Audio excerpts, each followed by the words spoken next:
오늘은 성령 강림 주일입니다. 우리 찬양도 그랬듯이 오늘 말씀에서도 성령 충만을 받으라 라고 하는 제목으로 함께 은혜를 나누도록 하겠습니다.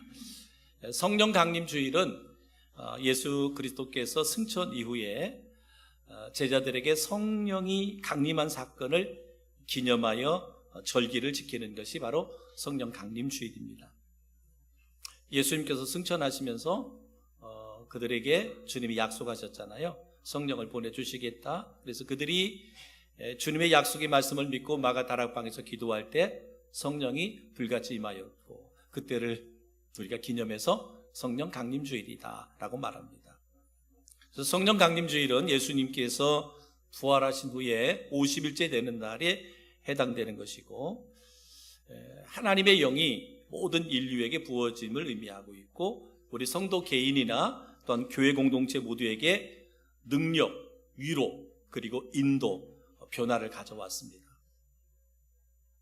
바로 성령의 임재로부터 교회 시대가 시작됐다라고 볼 수가 있습니다. 예수님께서 제자들을 3년 동안 훈련시키셨잖아요. 훈련시키시고 실제적으로 제사로 파송할 때는 언제 했느냐? 너희가 성령을 받은 후에, 성령 충만함을 받은 후에 너희가 복음 들고 나아가라 라고 말씀하셨습니다. 그렇기 때문에 성령은 우리가 머리로 배우는 어떤 지식이나 교리가 아닙니다. 성령은 체험으로만 느낄 수 있는, 느끼고 인식할 수 있는 거예요. 내가 성령을 받는다, 성령 충만하다라고 하는 것은 내가 어떤 지식, 어떤 교리 뭐 이런 것들이 아니에요. 성령은 체험이에요. 성령은 경험입니다. 그래서 성령은 믿는 게 아니라 성령은 받는 것이에요. 성령을 받는, 성령을 믿는다, 성령이 계심을 믿는다.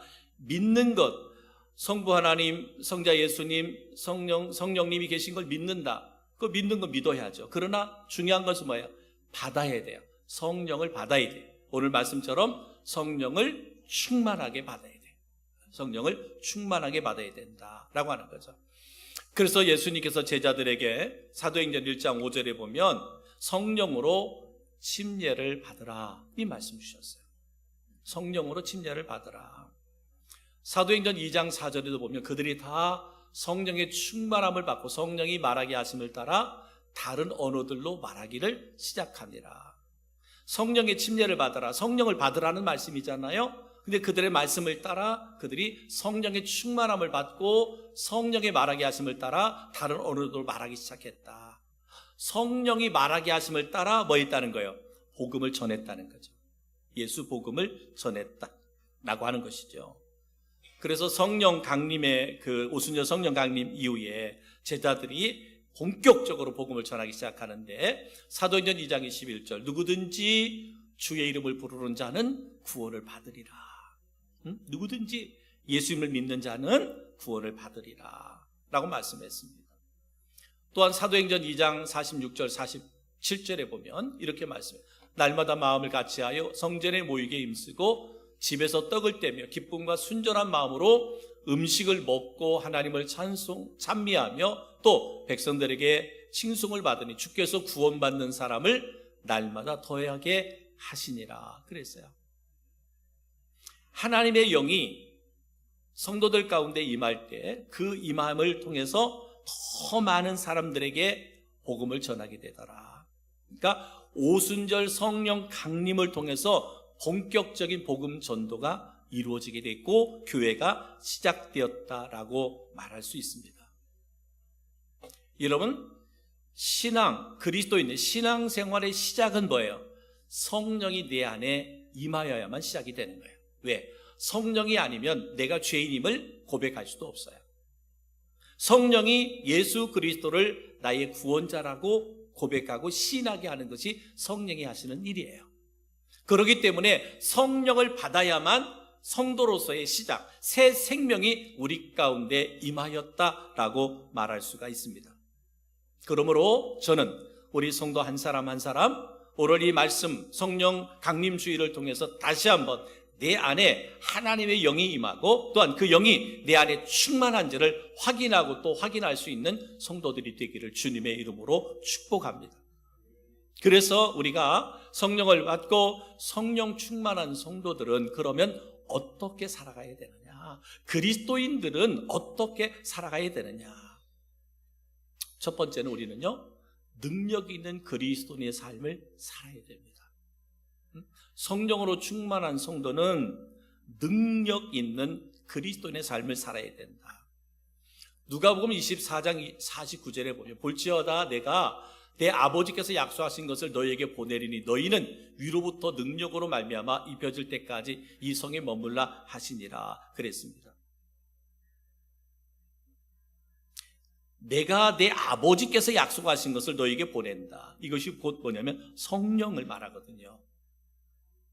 너희는 위로부터 능력을 입혀질 때까지 이 성에 머물라. 하나님의 능력이 임할 때까지.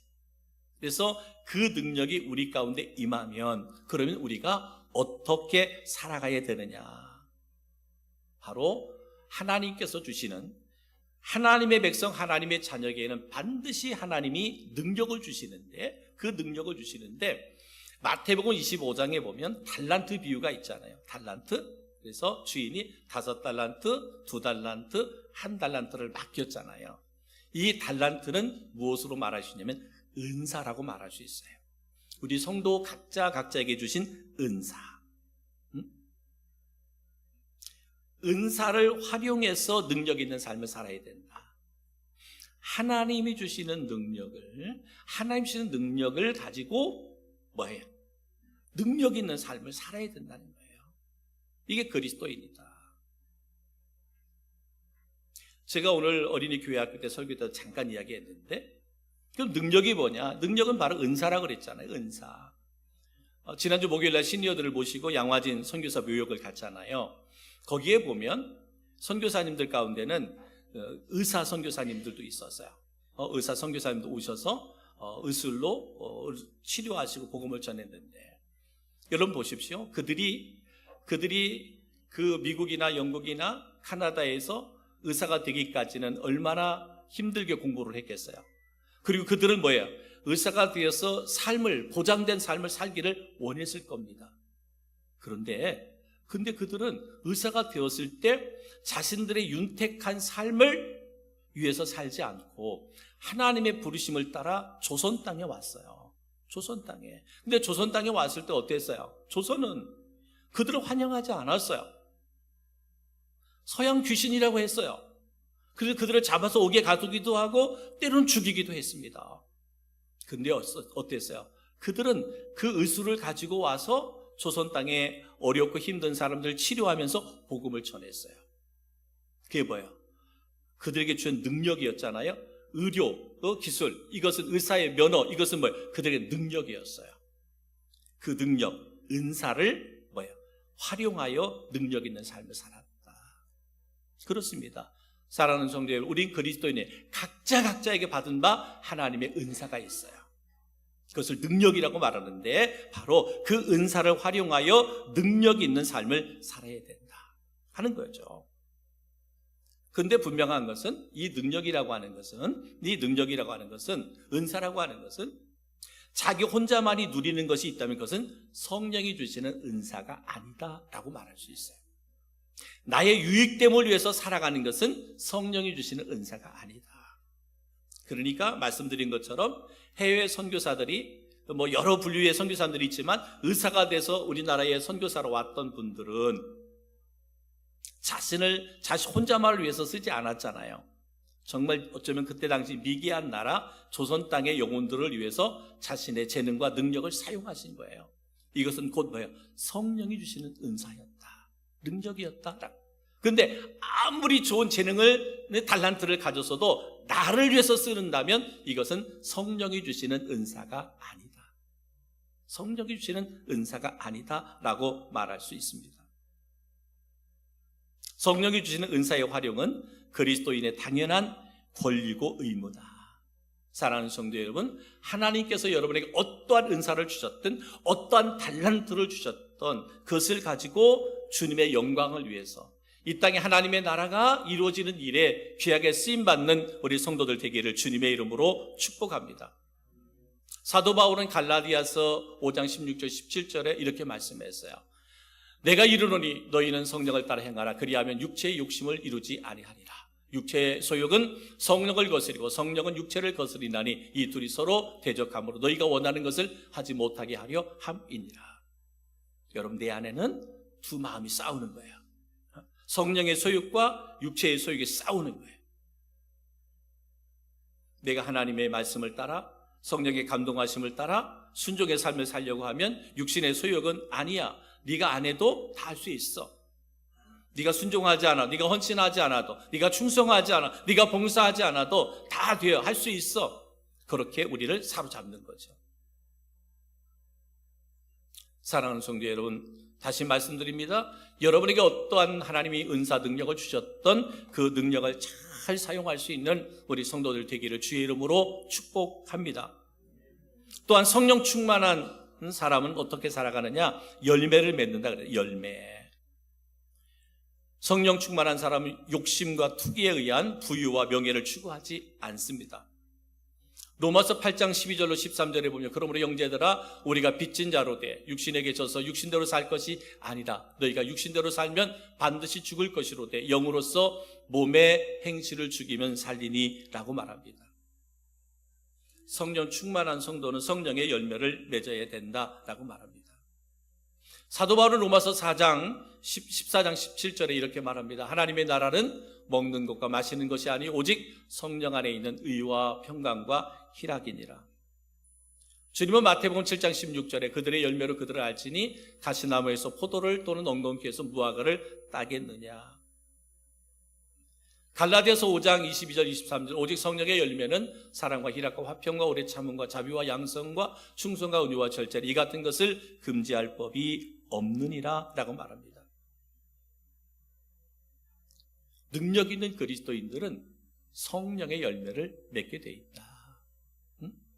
성령 충만한 성도들에게는 성령의 열매가 맺어져야 된다. 이것이 뭐예요? 그리스도인의 됨됨이의 시금석이 된다는 거예요. 우리의 열매를 보면서 저 사람이 참된 그리스도인이구나. 정말 주님의 제자이구나. 주님의 일꾼이구나. 천국의 백성이구나. 이것을 알게 된다라고 말씀하고 있습니다. 사랑하는 성도 여러분, 저는 여러분 한 사람 한 사람이 성령 충만하기를 바랍니다. 성령 충만한 사람은 은사를 활용하여 열매를 맺는다 그래요. 은사를 활용하여 능력 있는 삶을 산다 그랬고 열매를 맺음으로 능력 있는 삶을 산다라고 말씀했습니다. 능력 있는 그리스도인. 우리가 세상에 살아가면서 세상의 조건과 환경 앞에서 좌절하고 절망하고 낙심하고 주눅드는 인생이 아니라 하나님의 영이 충만함으로 말미암아 지금 여러분이 주신 능력, 그 능력을 가지고 능력 있는 삶을 살아낼 수 있는 우리 성도들 되기를 주의 이름으로 축복합니다. 두 번째는 뭐냐? 성령 충만한 성도는 봉사하는 그리스도인의 삶을 산다 그랬어요. 첫 번째는 능력 있는 그리스도인의 삶을 산다. 두 번째는 봉사하는 그리스도인의 삶을 산다. 빌립보서 3장 3절에 하나님의 성령으로 봉사하며 그리스도 예수로 자랑하고 육체를 신뢰하지 아니하는 우리가 곧 할례파라라고 말하고 있습니다. 하나님의 영으로 성령으로 봉사하고 그리스도 예수로 자랑하고 그랬습니다. 성령 충만한 성도는 뭐예요? 봉사하게 돼 있다. 봉사하는데 어떻게 봉사해야 되느냐? 은밀하게 봉사해야 된다. 우리가 봉사를 하는데 봉사를 어떻게? 은밀하게 해야 된다. 마태복음 6장 2절부터 4절 말씀에 보면 이렇게 말합니다. 그러므로 구제할 때에 외식하는 자가 사람에게서 영광을 받으려고 회당과 거리에서 하는 것 같이 너희 앞에 나팔을 불지 말라. 진실로 너에게 이르노니 그들은 자기 상은 이미 받았느니라. 너희는 구제할 때 오른손이 하는 것을 왼손이 모르게 하여 내 구제함을 은밀하게 하라. 은밀한 중에 보시는 너희 아버지께서 갚으시리라. 성령 충만한 사람은 봉사하는 삶을 사는데 봉사를 할 때 뭐예요? 은밀하게 자랑하지 말고 나 자신을 드러내지 말고 내가 행한 것들에 대해서 인정하지 않고 아니라는 거예요. 여러분, 우리가 리프트 설치하고 그저 이제 인테리어 공사를 하면서 일을 얼마나 더디게 하고 막 먼지가 얼마나 많이 나는지, 청소를 성도들 모여갖고 얼마나 청소를 많이 했는지 몰라요. 일 끝나고 저녁 시간에 또 예배가 있으니까 청소 안 할 수도 없고, 그래서 연락하면 다 오셔서 열심히 일하다가 굶고 오셔갖고 청소하고 막 이랬어요. 정말 누가 알아주는 일 아니잖아요. 그럼에도 불구하고 우리가 주의 일에 정말 은밀한 중에 보시는 주님 앞에서 우리가 내 자신을 드리는 거죠. 내 자신을 헌신하는 거죠. 충성하는 거예요. 남을 의식하지 않고 자신의 충족함을 위하여 구제 봉사 하지 않고, 정말 하나님 주시는 감동하심을 따라 우리가 은밀한 중에 봉사하고 헌신하는 삶. 그래서 우리가 성령을 받은 사람은 선한 청지기 같이 하나님이 공급하시는 힘으로 한다라고 말씀합니다. 내 의지로가 아니라, 내 결단으로가 아니라 성령, 하나님이 공급하시는 힘으로 우리가 선한 일을 한다. 그래서 베드로전서 4장 10절 11절에 이렇게 말씀했습니다. 각각 은사를 받은 대로 하나님의 여러 가지 은혜를 맡은 선한 청지기 같이 서로 봉사하라. 만일 누가 말하려면 하나님의 말씀을 하는 것 같이 하고, 누가 봉사하려면 하나님이 공급하시는 힘으로 하는 것 같이 하라라고 이렇게 말씀하고 있습니다. 그렇습니다. 우리가 주의 일을 행할 때 하나님이 공급하시는 힘을 얻어서 해야 돼요. 다시 말하면 성령의 능력을 덧입어서 우리가 봉사하는 것이죠. 그리고 선한 청지기. 청지기는 뭐예요? 청지기는 주인이 맡겨진 일을 맡아서 하는 사람이잖아요. 그러니까 하나님의 일을 행할 때마다 여러분 기억할 것은 내가 이런 생각을 가지면 안 돼요. 주의 일을 행할 때 내가 했다는 없어져야 돼. 그건 청지기의 사명이 아니에요. 청지기는 뭐예요? 하나님께서 내게 맡겨주신 것, 그것이 무엇이든지, 그것이 재능이든, 그것이 건강이든, 그것이 물질이든, 그것이 시간이든, 주인은 누구예요? 하나님이에요. 그죠? 하나님이 나에게 맡겨주신 것으로 우리는 순종하는 것. 항상 이 마음과 태도를 가져야 돼. 그런데 주의 일을 행할 때 내가 들어가기 시작하면 그것은 뭐예요? 내 의가 드러나는 거잖아요. 분명한 것은 하나님은 은밀한 중에 보시는 하나님께서 뭐예요? 갚아주시는 거예요. 그러니까 우리가 청지기로서 그 능력을 따라, 하나님 주신 능력을 따라 순종하면 세상은, 사람은 알아주지 않아도 누구는 하나님이 기억하시고 알아주시는 거예요. 은밀한 중에 보시는 하나님이 갚으시리라. 여러분, 우리의 순종이, 우리의 헌신이, 우리의 충성과 봉사가 하나님이 알아주면 되잖아요. 그죠? 때로는 목사도 안 알아줄 수도 있고 사람들도 안 알아줄 수도 있어요. 근데 하나님이 알아주시면, 하나님이 인정하시면 되는 거잖아요. 그죠? 그렇습니다. 우리가 성령 충만한 사람은 봉사하는 사람인데, 그 봉사하는 사람 은밀한 중에 봉사하는 거예요. 은밀하게 봉사하는 거예요. 그리고 봉사는 바로 그리스도를 본받는 것이다 라고 말합니다. 본받는 것이다. 이 봉사를 의미하는 헬라어 디아코니아라는 말인데, 이 의미는 뭐냐면 식사 시중을 드는 종의 모습을 떠오르게 합니다. 여기서 말하는 봉사라는 말은 식사 시중을 드는 종의 모습을 떠오르고 있는데, 이 당시에 이 상전은 긴 이 옷을 차려입고 식탁에 기대어 있어요. 상전은 긴 옷을 입고, 화려한 옷을 입고 식탁에 기대어 있어요. 그러면 종은 띠를 두르고 식사 시중을 드는 거예요. 정말 상전은 거만하게 화려한 옷을 입고 식탁에 기대어 있고, 그 시종은 허리띠를 띠고 그 상전에게 먹을 것을 공급해 주는 거예요. 이것을 봉사라고 말하는 거예요. 디아코니아. 예수님이 바로 그와 같은 삶을 사셨어요. 예수님이, 하나님이신 예수님이, 우리의 구원자 되신 예수님이 이와 같이 봉사, 디아코니아, 식사 시중을 드는 종의 모습으로 우리를 섬겨주셨다라고 하는 것이죠. 여러분, 예수님의 제자의 조건을 보니까 권력이나 학력이나 위엄이나 부요가 없었어요. 예수님의 제자 12명의 제자를 보니까 뭐였어요? 많은 배움이 없었어요. 많은 배움이 없었고요, 도덕적으로 흠이 많이 있었어요. 성격적으로 불같은 사람들도 있었고요, 그렇죠? 많은 사람들로부터 환영받지 못하는 사람들도 있었어요. 그런데 주님은 그들을 부르셨어요. 그리고 그들에게 하나님의 영으로 기름 부으셨어요. 그리고 그들이 순종할 때 하나님의 능력이 나타났어요. 하나님의 역사가 나타났습니다. 왜요? 그들이 예수님의 섬김을 본받아 순종했기 때문에 그렇습니다. 여러분, 마태복음 20장 28절, 인자가 온 것은 섬김을 받으려 함이 아니라 도리어 섬기려 하고 자기 목숨을 많은 사람의 대속물로 주려 함이니라. 그죠? 우리 예수님은 자신의 생명까지도 영혼을 살리고 구원하는 일에 기꺼이 내 자신을 드렸어요. 이것이 섬김이다. 이것이 봉사다. 예수님의 주요 관심사는 뭐예요? 남을 위한 존재, 나를 위해서가 아닌 남을 위한 존재였음을 볼 수가 있습니다. 그래서 마가복음 9장 35절에 이렇게 말씀했어요. 예수께서 앉아서 12제자를 불러서 이르시되 누구든지 첫째가 되고자 하면 무사람이 끝이 되며 무사람을 섬기는 자가 되어야 하리라 하시고 이 말씀을 주셨어요. 예수님께서요 3년 동안 공생애 가운데 예수님이 제자들을 가르쳤잖아요. 그런데 뭐예요?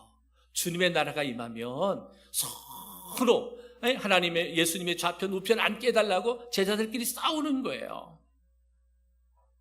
예수님은 3년 동안 제자들을 가르쳤건만, 또 친히 예수님께서 그들에게 본을 보이고 본을 보여주셨건만, 그러나 제자들은 뭐예요?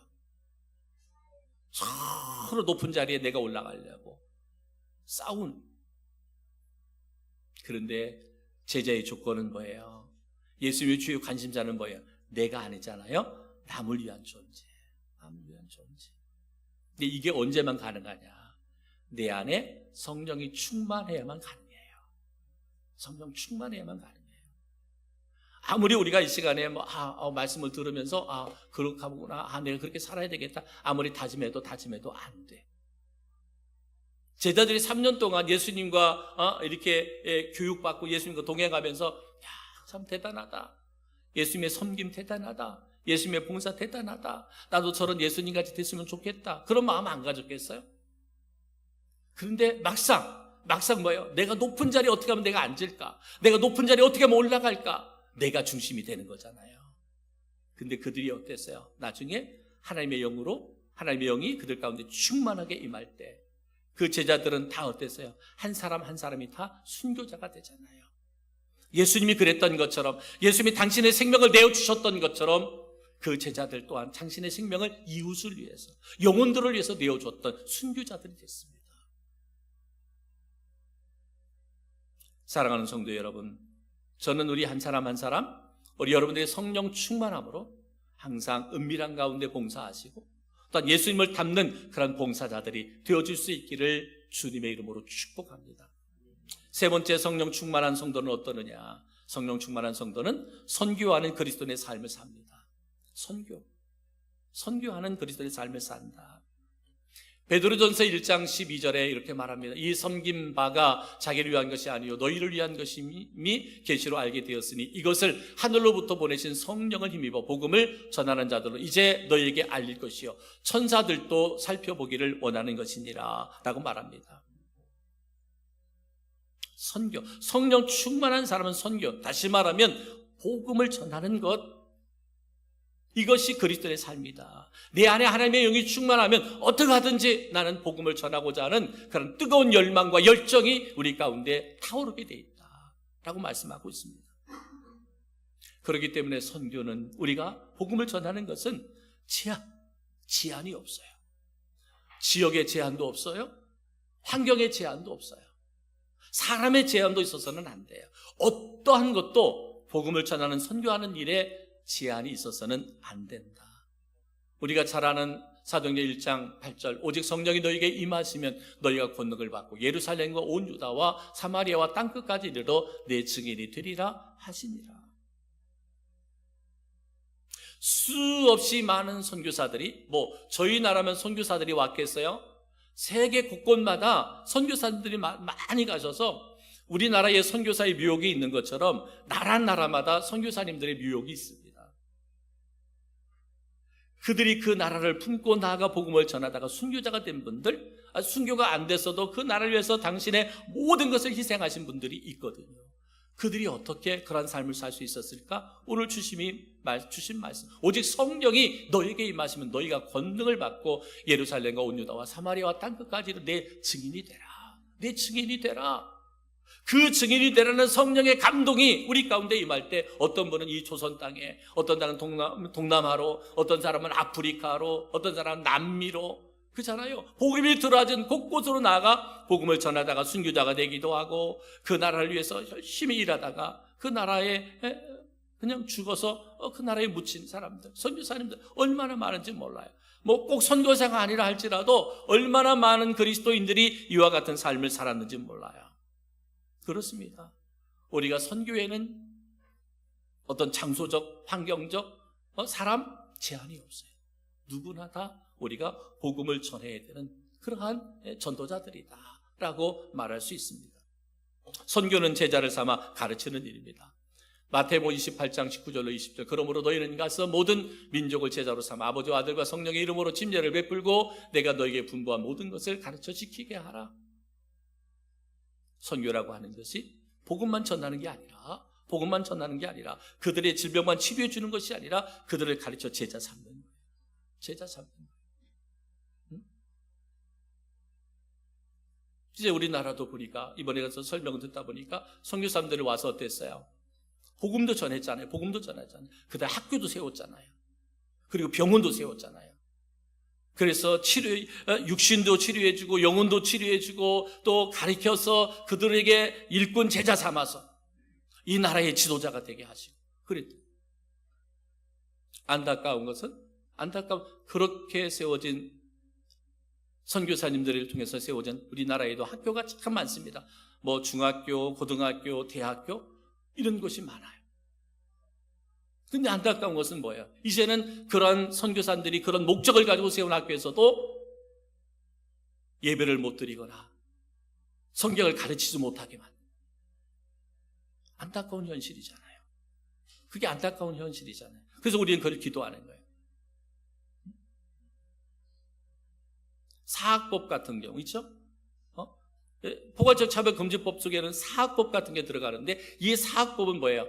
이와 같은 아무리 선교사들이 세운 학교를 할지라도 그들의 인격이 있기 때문에 마음대로 그들을 전도하거나 성경을 가르치거나 강제적으로 예배하지 못하게 해라. 그러면 뭐예요? 학교에 불이익을 주겠다는 거잖아요. 이 땅에 이만큼 축복받은 나라가 될 수 있었던 것은 이와 같이 선교사님들이 학교를 세우고 병원을 세우고 교회를 세우고 제자를 삼아서 이 땅을 이렇게 축복해 주신 거잖아요. 그렇다고 보면 우리가 어떻게 해야 돼요? 우리 교회와 성도들 이제는 성령 충만함으로 말미암아 선교하되 선교에 장애가 있어서는 안 돼요. 제자를 삼아야, 일꾼을 삼아야 된다. 그래서 우리가 늘 기도하잖아요. 다음 세대. 교회가 다음 세대를 세워가야 돼요. 저희 교회뿐만 아니라 한국 교회가 다음 세대를 세워가야 돼요. 그저께 뉴스를 보니까 뭐예요? 전국에 있는 어린이집 네 군데 한 군데가 문을 닫았대요. 서울에는 5군데 중에 한 군데가 문을 닫았대요. 그만큼 줄어드는 거예요. 아이들이 줄어드는 거예요. 교회들이 먼저 우리 젊은 세대들 1명 달라고 했더니 2명 나야 되고 2명 달라고 했더니 3명 나고 응? 내년부터 1명 나면 얼마? 100만 원. 2명 나면 200만 원 줄까? 셋째 나면 300만 원? 아니면 더블로 올릴까? 이것이 어디에서부터? 교회부터 일어나야 돼. 출산 장려 운동이 어디서? 교회에서부터 일어나야 돼. 그러니까 성도들 건강하셔야 돼. 건강. 사랑하는 성도 여러분, 우리가 성령 충만할 때 우리는 선교의 지경을 넓혀갈 수 있다라고 말합니다.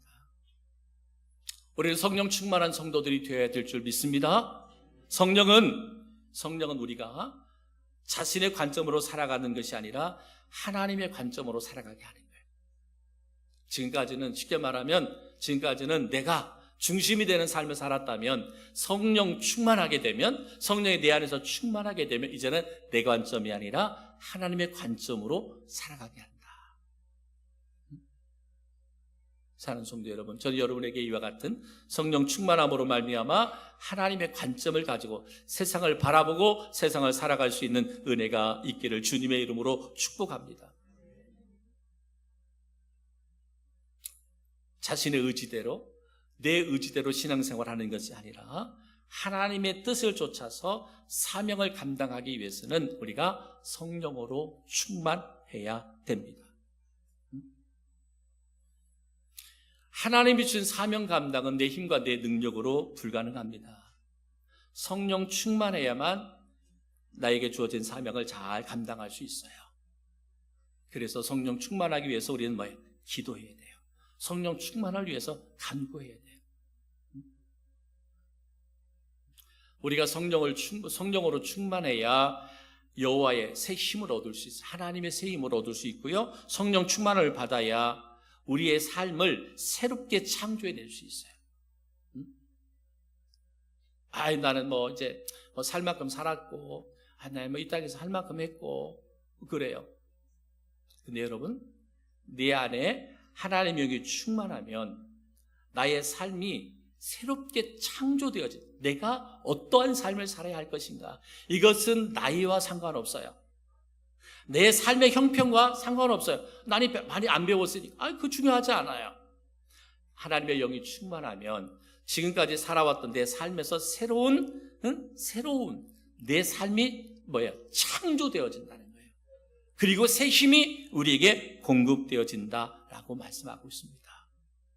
오늘 성령 강림주일, 전 여러분 한 사람 한 사람에게 성령의 임재 그리고 성령의 충만함이 더해지기를 주님의 이름으로 축복합니다. 그래서 능력 있는 그리스도인의 삶을 살아갈 수 있기를 바랍니다. 열매 맺는 그리스도인의 삶을 살아갈 수 있기를 바랍니다. 선교하는 그리스도인의 삶을 살아갈 수 있기를 주님의 이름으로 축복합니다. 그래서 지금까지 내 관점으로 살았던 삶이 이제는 하나님의 관점으로 살아가는 것뿐만 아니라 하나님께서 날마다 나에게 새 힘을 공급하셔서 여러분의 생애가, 앞으로의 여러분의 생애가 새롭게 창조되어지는, 변화되어지는 그런 은혜. 우리 교회도 외적으로 지금 많이 앞에서 변했죠. 그렇죠? 그보다 더 변할 것은 뭐예요? 우리의 영혼과 우리의 심령이 새롭게 변화돼야 돼요. 그 힘이 어디에서 온다? 성령의 능력에서 온다. 저는 그런 은혜가, 그런 축복이 다시 한번 저희 교회 그리고 우리 성도들 가운데 충만하게 임할 수 있기를 주님의 이름으로 축원합니다. 우리 저희 기도를